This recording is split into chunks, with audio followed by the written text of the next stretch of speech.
Nós vamos abrir nossas Bíblias agora lá na carta de Paulo aos Efésios, capítulo de número 2. Efésios 2, vamos ler do verso 1 ao 10. Enquanto abrimos nossas Bíblias, as crianças até 4 anos podem acompanhar a professora.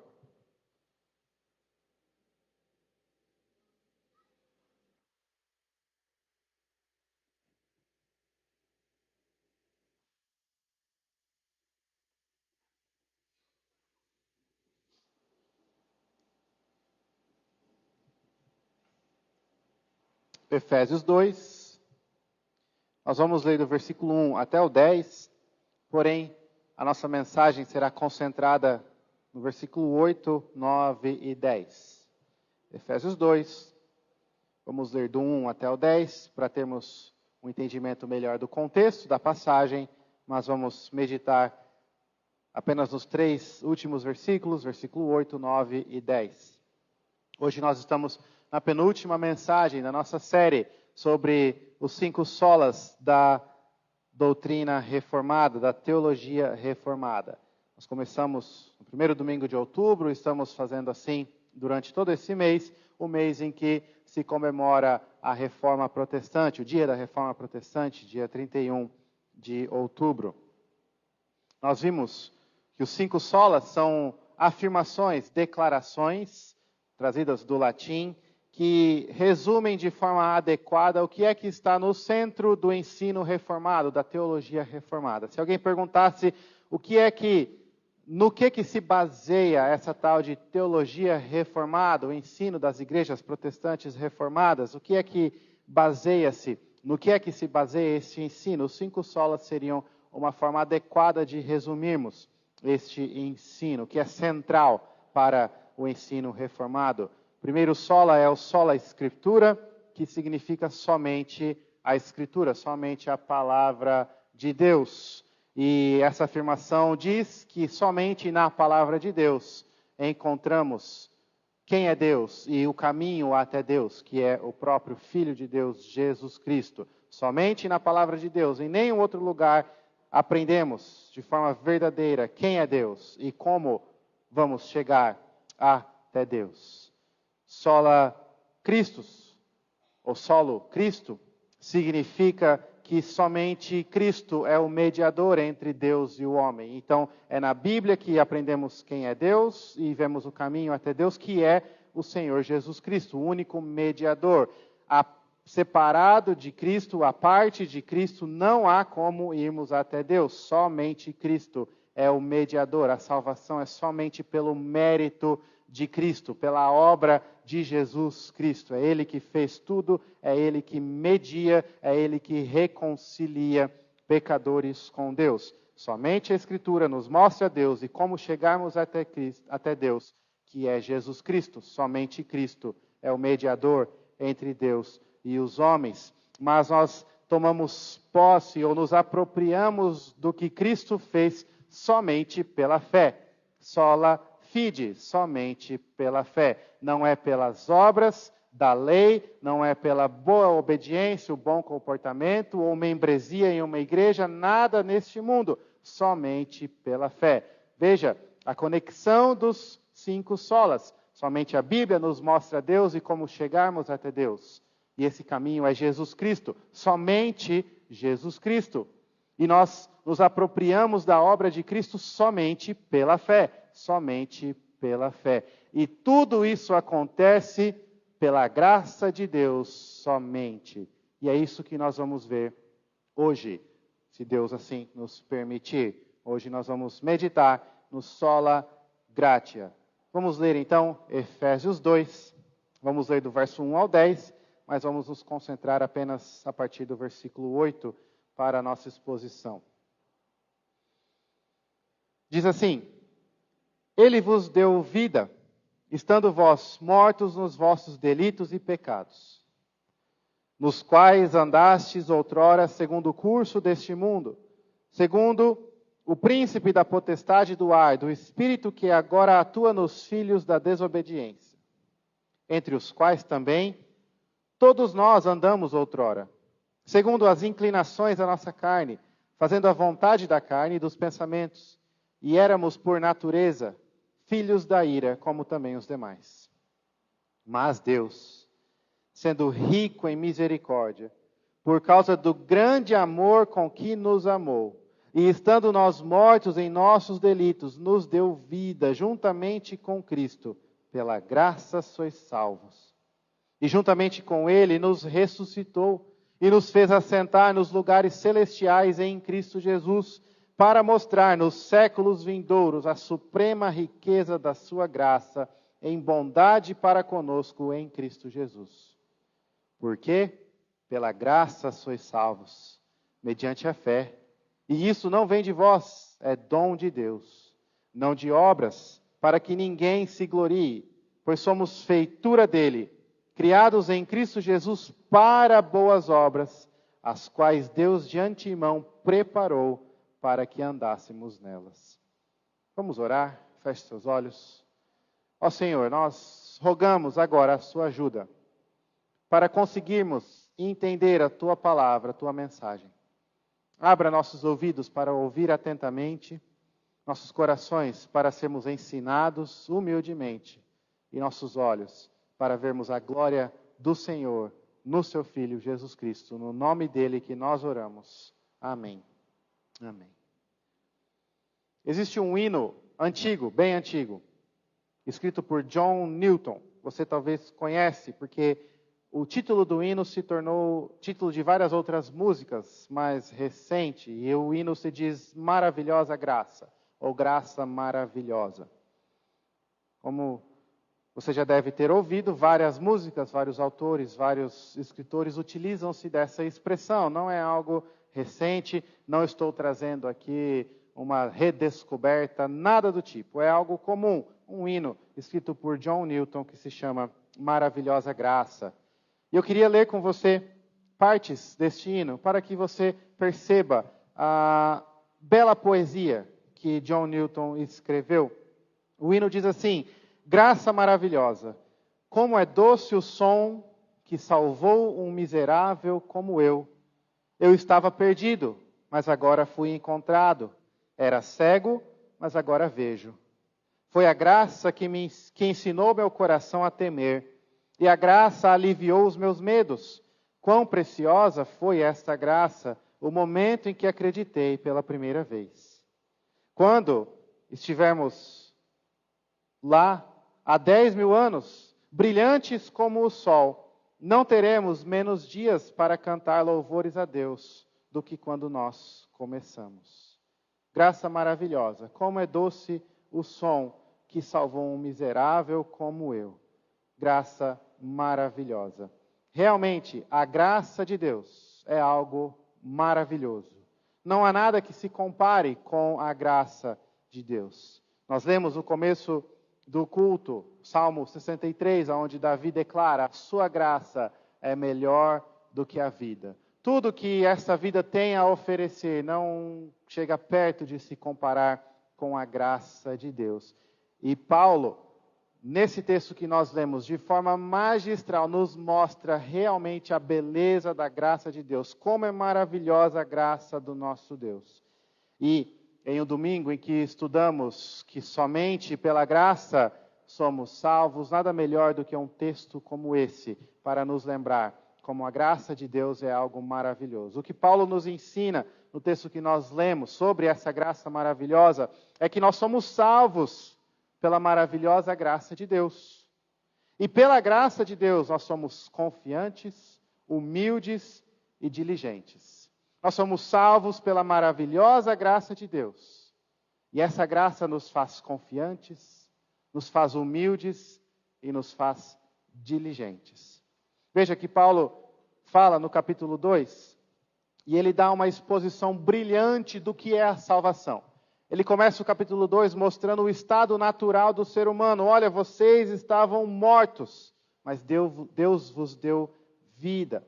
E ele detalha como é esse estado em que estávamos, mortos em nossos pecados e delitos. Ele diz: filhos da ira, filhos da desobediência, debaixo do poder daquilo que reina neste mundo lá fora, que é o inimigo, a rebeldia, a desobediência a Deus.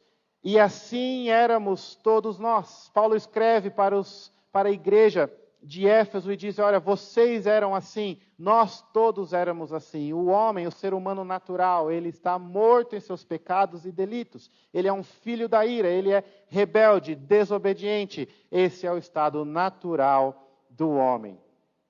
Mas aí no versículo 4, Paulo talvez diz as mais belas palavras de toda a Bíblia, mas Deus, sendo rico em misericórdia, por causa do grande amor com que nos amou, nos deu vida em Cristo, pela graça sois salvos. Ele começa mostrando como éramos, e imediatamente ele olha para Deus e diz, olha, mas Deus, que é rico em misericórdia, e que amou vocês com um grande amor, com um eterno amor, te deu vida. Como? Em Jesus Cristo. Qual a razão para Deus ter feito isso? Para Deus aplicar esse grande amor, essa grande misericórdia para você? A graça de Deus. Versículo 8, Paulo diz, porque pela graça sois salvos, mediante a fé. Isso não vem de vós, é dom de Deus. A maravilhosa graça de Deus é o que nos salva. E isso, pela graça de Deus, nos faz confiantes. Veja, nós somos salvos pela graça de Deus. Por isso, somos confiantes. Veja só. Deus não tem o dever ou a obrigação de salvar ninguém. E Ele não tinha o dever e a obrigação de salvar você. Como Paulo diz aqui, como a Bíblia diz em vários outros textos, todos nós somos pecadores desde o nascimento, desde a nossa concepção. Todos nós, naturalmente inimigos de Deus. E se ficássemos deixados no estado em que éramos, jamais desejaríamos a Deus. Jamais buscaríamos a Deus. Pelo contrário, rejeitamos, desobedecemos e, se possível, matamos a Deus. Como o homem fez com o Filho de Deus, Jesus Cristo. Mas Deus, que é rico em misericórdia, que ama com um grande e incomparável amor, pela graça dele, deu vida para seres desse jeito. A salvação é somente pela graça.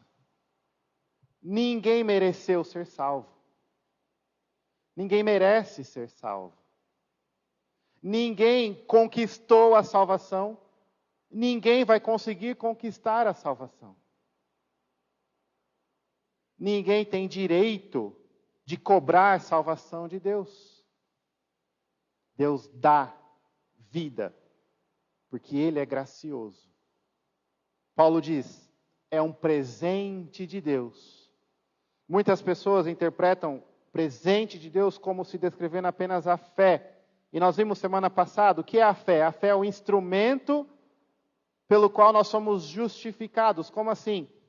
Jesus Cristo veio ao mundo, pagou o preço que era necessário para que salvação fosse possível. Jesus Cristo veio ao mundo e morreu no lugar daqueles que Deus escolheu. Pagou o preço pelos pecados dessas pessoas, de todos os eleitos, todos os escolhidos. Jesus Cristo, antes de ter morrido, Ele não merecia ter morrido, porque Ele viveu perfeitamente, obedecendo a Deus perfeitamente, não tinha pecado nenhum, não conhecia pecado.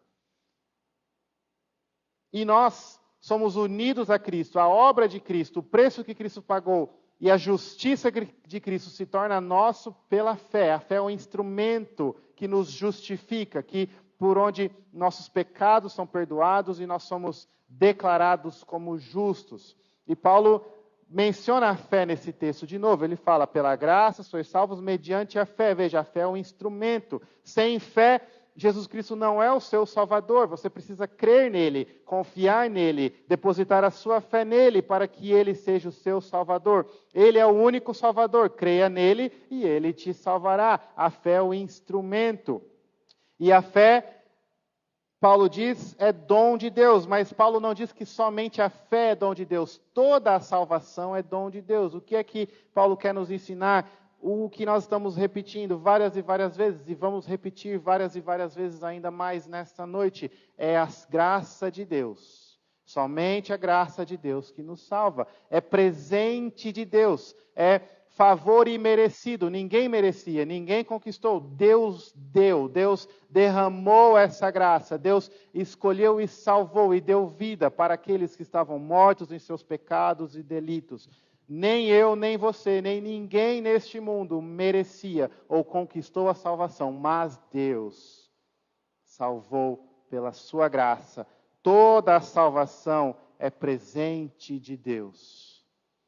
Tudo o que acontece no processo de salvação de uma alma, o que é que acontece? A alma está morta em seus pecados e delitos, inimigo de Deus, rejeitando a Deus, odiando a Deus, mas Deus, através da palavra aplicada no coração dessa pessoa pelo Espírito Santo, regenera, transforma, dá um novo coração, faz aquela pessoa nascer de novo, como Jesus ensinou a Nicodemos. Essa pessoa agora com um novo coração é convencida e é capacitada a crer em Deus, porque Deus produz esse novo coração que agora tem fé. Essa pessoa, então, agora com fé, que foi alcançada por Deus, pelo Espírito Santo de Deus, ela crê em Jesus Cristo. E ao depositar a confiança dela, a fé dela em Jesus Cristo, o que Jesus fez se torna dela.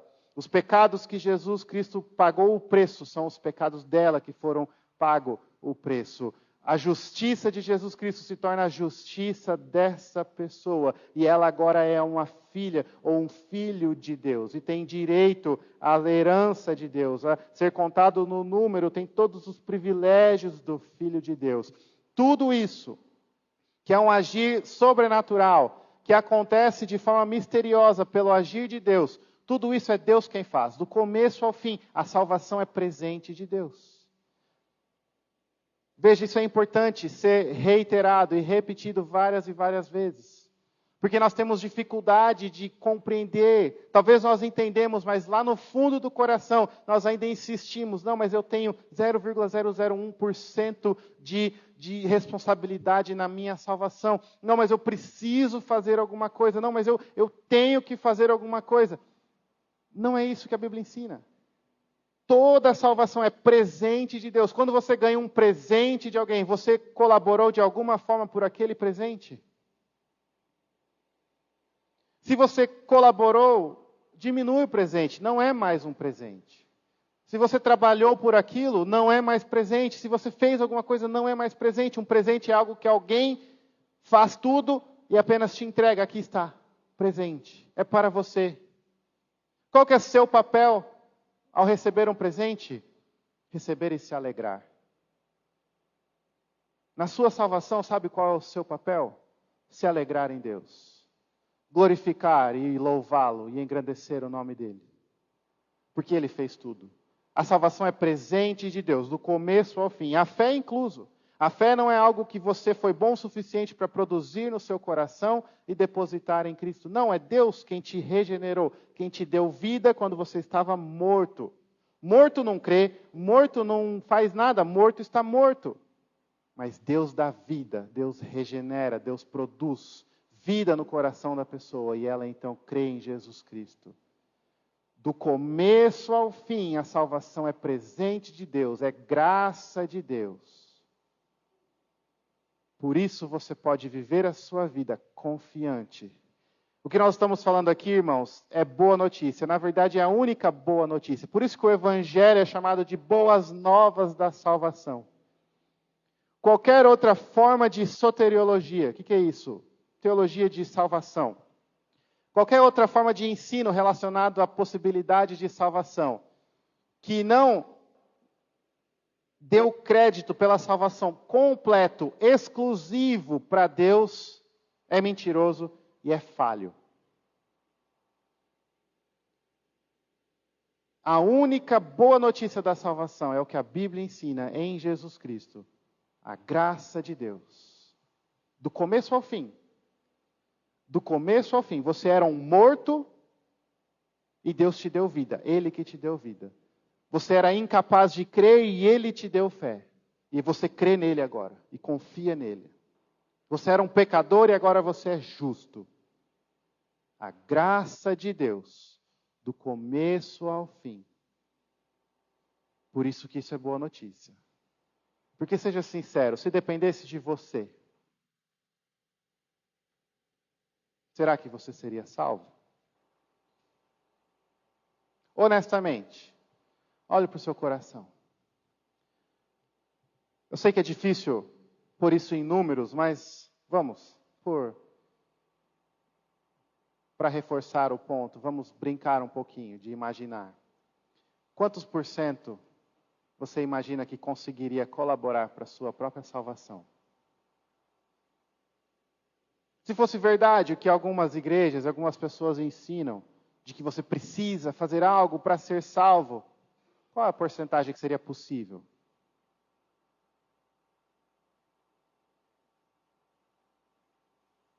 Quanto você conseguiria ajudar ou convencer a Deus a te salvar? Será mesmo que existe algo, um número pequeno que seja, que consiga sinceramente explicar isso? Será mesmo que existe alguma coisa em você que tornaria Deus obrigado a te salvar? Ou pelo menos ajudaria um pouquinho Deus a te salvar? Tornaria mais fácil a sua salvação? Se você ainda pensa assim, é porque você não conheceu a maravilhosa graça de Deus e porque você ainda não conheceu a sujeira que está no seu coração. Porque você ainda não conheceu a glória e a majestade de Deus. Deus é santo, é luz, é grande, poderoso e justo. Ele é majestoso, o Rei dos reis, Senhor dos senhores, que sempre existiu. Quando nada mais existia, Deus existia. E Ele, pelo poder de Sua palavra, criou tudo o que você conhece. Coisa que há milhares de anos os homens tentam estudar e admitem a sua incapacidade. Olha, a gente conhece apenas uma pequena porcentagem do mar, por exemplo. Do universo, por exemplo. Tudo isso que é grande demais para o ser humano, Deus criou, sabe em quanto tempo? Pelo poder da Sua palavra. Em 6 dias. E esse Deus, muitas pessoas acham que Ele tem o dever de salvar miseráveis criaturas rebeldes. Com isso em mente, eu te pergunto de novo, quantos por cento você acha que conseguiria colaborar com a sua salvação? A resposta, irmãos, é 0. É impossível. Mas sabe qual é a boa notícia? A salvação não depende de mim nem de você. É a graça de Deus. Favor imerecido do nosso Deus. Pela graça sois salvos, mediante a fé. Isso não vem de vós. É dom de Deus. É Deus que te entregou. É Deus quem te deu. É Deus quem fez tudo. Por isso, querido, você pode viver a sua vida confiante. Porque não depende de você. Ele não te salvou porque você merecia ou porque Ele viu algo de especial em você. É exclusivamente a graça dEle. Mas Ele é um Deus gracioso, fiel, rico em misericórdia, com um amor que foi depositado sobre você, um amor eterno. Ele é o mesmo ontem, hoje e para sempre, e Ele jamais muda. Ou seja, amanhã de manhã você não precisa acordar com medo. Será que a graça de Deus fugiu de mim? Não. Porque não dependia, nem depende, nem vai depender de você. É presente de Deus, ontem, hoje e para todo sempre. E um dia você vai estar na presença dEle, na glória, louvando a Ele, porque a graça dEle te alcançou. Maravilhosa graça, quão doce é o som de um pecador sendo salvo. A nossa salvação é pela graça apenas. E isso é a única e a maior fonte de confiança. Você não precisa temer nada neste mundo. Você não precisa temer nada neste mundo, nem a você mesmo. Porque a graça de Deus é algo inexplicavelmente, em termos humanos, maravilhoso. A salvação é presente de Deus, do começo ao fim. Você não ajudou, nem ajuda, não depende de você. Foi a graça que te alcançou. Irmãos, quando a Bíblia enfatiza alegrar-se no Senhor, confiar no Senhor, viver os dias alegres, louvando e glorificando a Deus. A Bíblia diz que nós devemos ser sacrifícios vivos para Deus. A Bíblia enfatiza várias vezes a paz e a confiança que o cristão tem, exatamente porque a graça de Deus é algo maravilhoso. Quando Paulo estava aflito e clamou a Deus por cura, por milagre, por alguma forma de libertação, Deus respondeu a ele: a minha graça te basta. E isso realmente basta. E você pode viver a sua vida e ter vários espinhos na carne. Você pode viver uma vida cheia de problemas neste mundo. Se você tem a graça de Deus, meu irmão, você é confiante. E isso te basta. Viva a sua vida alegre diante de Deus. O hino que nós cantamos há alguns minutos, então canta minha alma, grandioso és tu. Quais são as razões que a alma canta, grandioso és tu? Pela salvação em Jesus Cristo, pelo que Cristo fez na cruz, pela graça de Deus que nos alcançou. Salvos pela maravilhosa graça, por isso confiantes. É presente de Deus, irmãos, é presente de Deus. Deus não vai olhar para você e falar: olha, eu dei aquele presente, mas devolve aí para mim. Esse não é o Deus da Bíblia. Por isso, viva confiante, salvos pela maravilhosa graça de Deus. Mas Paulo continua, no versículo 9, ele diz: não de obras, para que ninguém se glorie. Por isso que nós falamos, a maravilhosa graça de Deus, ela nos faz confiantes, mas ela nos faz humildes também. Porque agora é o outro lado da moeda. Se é presente exclusivo de Deus, do começo ao fim, se é Ele quem faz tudo, quem fez tudo, e nós não fizemos e não fazemos nada, por que que ainda algumas pessoas vivem arrogantes, orgulhosos, achando que são melhores ou superiores do que os outros? Um cristão que conhece o amor e a graça de Deus é um cristão humilde. Porque ele sabe, é presente de Deus. Eu não fiz nada, eu não merecia, foi Deus quem me alcançou, foi Deus quem me escolheu, foi a graça de Deus, eu louvo a Deus, eu glorifico a Deus, e aí isso é tudo que eu faço. Eu não tenho nada em mim a me gloriar, de ficar orgulhoso, não por obras, para que ninguém se glorie, é o que Paulo diz. Queridos, um cristão arrogante é uma contradição.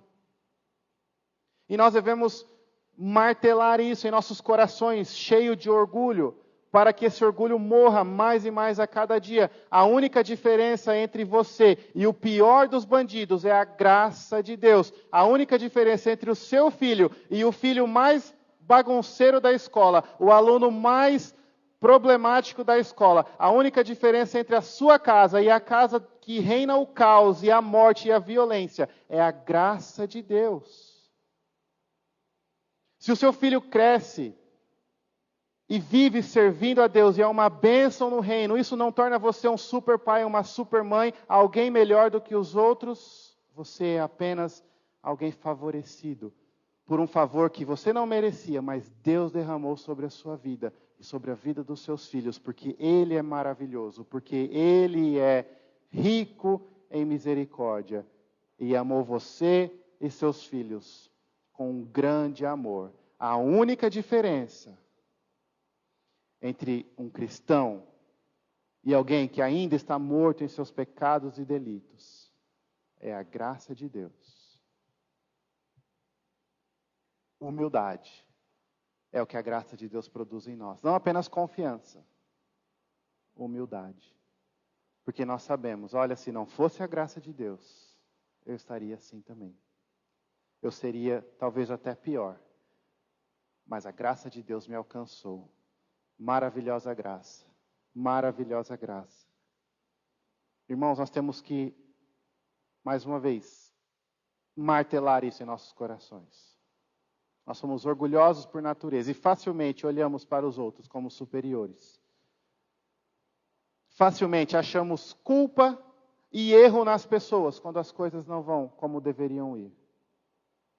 Quando, na verdade, o que nós deveríamos fazer é olhar para os nossos corações e sermos irradiados por mais uma evidência de como a graça de Deus é maravilhosa. Se eu não perdi, se a minha vida está indo bem, se eu amo a Deus e eu sirvo a Deus, se eu não amo o pecado e não vivo no pecado, é a graça de Deus. Se meus filhos são obedientes, honestos, cristãos, e não são como os filhos dos outros que se perderam, olhe para o seu coração e você vai ver a graça de Deus ainda mais explícita. Porque você vai perceber, olha, se dependesse de mim, de jeito nenhum isso aconteceria dessa forma. Porque eu fiz tudo errado. Tentando fazer o certo. Buscando fazer o melhor, eu errei, e errei, e errei várias e várias vezes. Mas Deus é tão gracioso. Tão gracioso. Na igreja a mesma coisa. Se um cristão arrogante é uma contradição, imagine um presbítero, um pastor, um líder da igreja arrogante. Um ministro, alguém que é líder de um grande ministério, está tendo frutos e resultados, e essa pessoa deixa a arrogância tomar conta, ela está se esquecendo, é a graça de Deus. É a graça de Deus. Se há paz na igreja, é a graça de Deus. Não é o pastor que é melhor, é a graça de Deus. Se a igreja cresce em conhecimento, em maturidade cristã, não é porque é uma pessoa extraordinária ali na frente, é a graça de Deus capacitando e não fazendo se cumprir as consequências dos erros daquela liderança naquele povo. Todo líder da igreja deveria ter a humildade de diariamente se prostrar diante de Deus e dizer: Senhor, por favor, não coloque as consequências do meu erro no seu povo. As minhas falhas, as minhas limitações, não faça com que o seu povo sofra por isso. Derrame a sua graça. Capacita-me pela sua graça e ajuda-me a conduzir o seu povo pela sua graça. Todo pai deveria todos os dias ter essa humildade e se prostrar na presença de Deus. Senhor, não castigue os meus filhos pelos meus erros, mas derrama a tua graça. Pela tua graça me capacite, me ajude. Um patrão deve ter a sabedoria, a humildade para clamar a Deus todos os dias. Senhor, me ajude a conduzir essa empresa. Pessoas, famílias que precisam dessa empresa para o seu sustento, pela sua graça, Senhor, sustenta, ajuda. Não sou eu não sou melhor, eu não consigo. Não castigue as pessoas pelos meus erros, pelas minhas limitações, mas me capacite, me ajude e derrame a sua graça sobre essas pessoas. Um professor deveria ter essa humildade. Senhor, meus alunos, não os castigue pela minha dificuldade, pela minha limitação. Não faça aquilo que seria o resultado natural da minha ação, se dependesse somente de mim, mas derrame a sua graça. E eu poderia continuar listando profissões, áreas da vida, tudo em nossas vidas, irmãos, humildade. Porque é a graça de Deus, é presente de Deus. Se não fosse a graça de Deus, estaríamos perdidos. Essa é a única certeza que há nessa vida. E a única diferença em alguém totalmente perdido e você é a graça de Deus.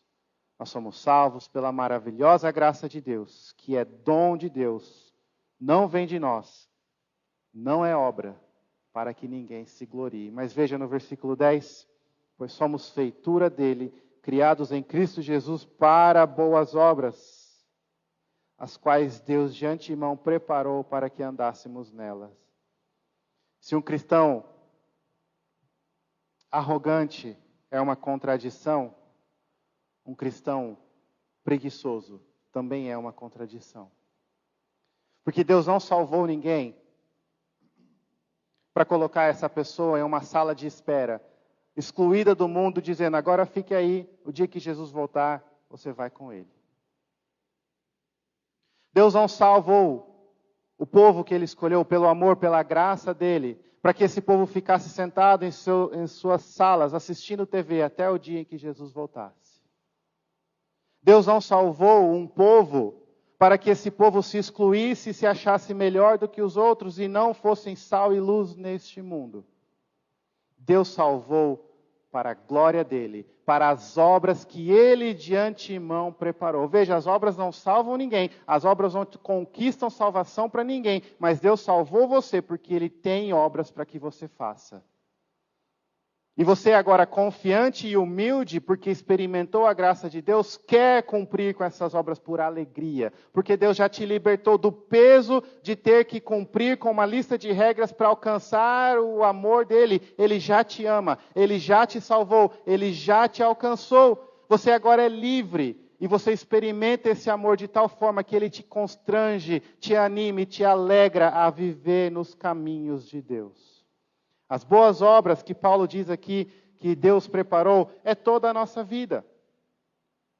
Paulo não está falando, como os judaizantes pregavam, uma certa dieta, circuncisão e coisa do tipo. Não. Como algumas igrejas nos dias de hoje dizem, olha, não usa de tal roupa, não vista tal coisa, não coma isso, não vá em tal lugar. Não, não é isso que Paulo está falando. Ele está falando de algo muito mais profundo e muito mais amplo. Boas obras, toda a vida do cristão, segundo a lei de Deus, obedecendo os mandamentos de Deus, sim, para a honra e glória de Deus, em gratidão ao que Ele fez.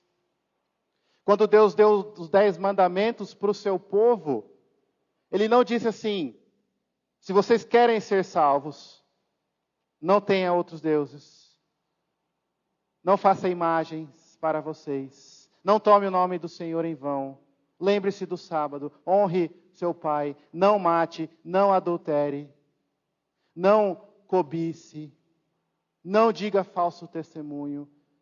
Não foi isso que Deus falou. Deus falou assim, olha, eu te salvei. Eu fui lá no Egito, derrotei Faraó e já te salvei. Vocês são salvos, eu sou o Deus de vocês, vocês são meu povo. A salvação já foi dada, já foi cumprida, eu já fiz tudo. Agora viva dessa forma, porque vocês são livres da escravidão. Viva dessa forma. É o mesmo raciocínio. Deus nos alcançou pela sua graça maravilhosa. Agora nós somos livres para viver segundo a lei dEle, em obediência a Ele, todos os dias e a todo momento da nossa vida. Deus salvou pela graça para boas obras. Mais uma vez, nos dias de hoje, muitas pessoas acham que é normal e que é bíblico cristão sem igreja. Cristão que não vai à igreja.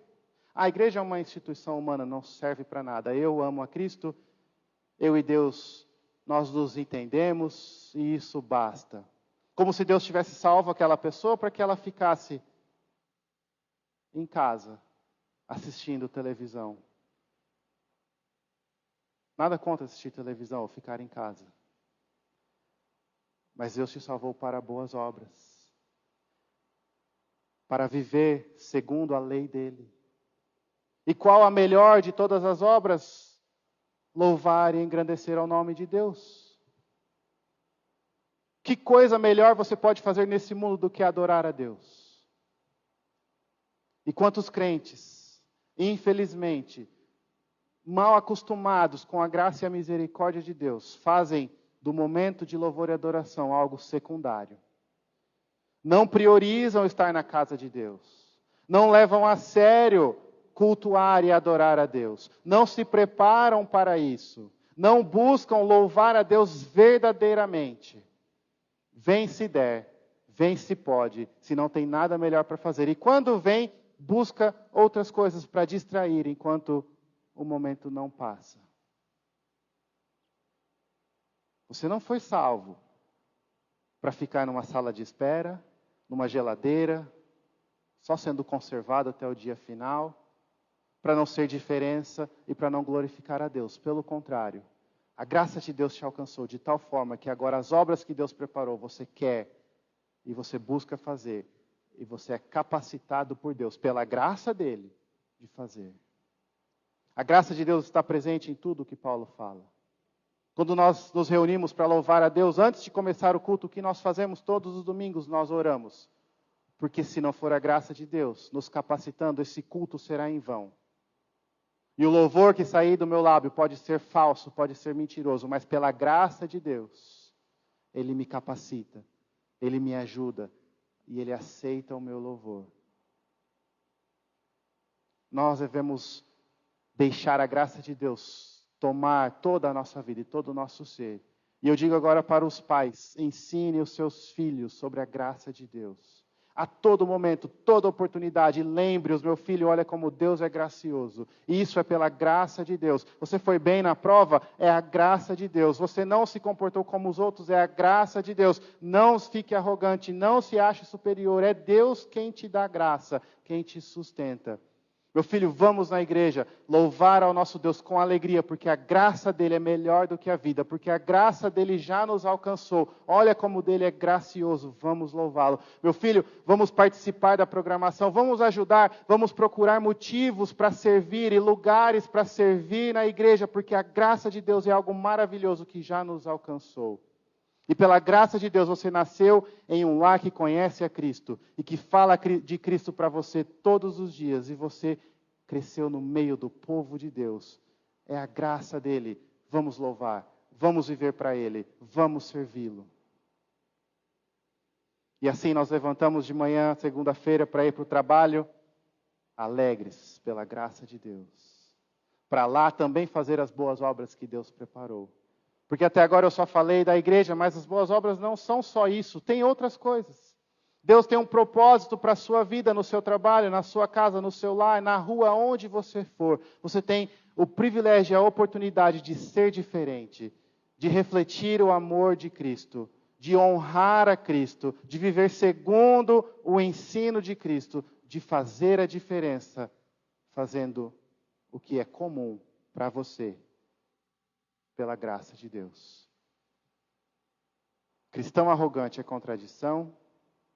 Cristão parado, preguiçoso também é contradição. Porque nós somos salvos pela maravilhosa graça de Deus, que nos faz confiantes, humildes e diligentes. Proativos, trabalhadores. Porque Deus nos salvou para as boas obras que Ele mesmo preparou. E enquanto estiver fazendo essas boas obras, lembre-se, é a graça de Deus que te capacita e que te ajuda. Maravilhosa graça. Éramos mortos, Deus nos deu vida. Éramos filhos da ira, somos filhos de Deus. Éramos merecedores da punição eterna e justa de Deus.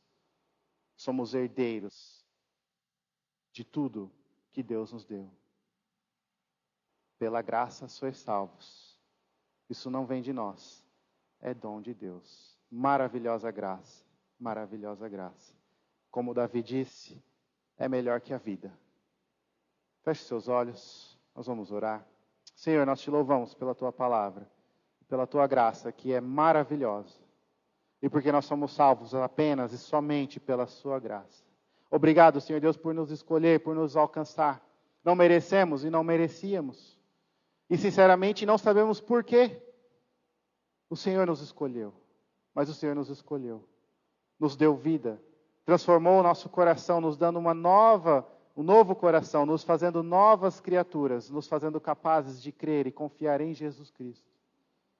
Nos convenceu e nos habilitou para depositar a fé em Jesus Cristo. E em Jesus Cristo, pela fé, nos perdoou, nos justificou.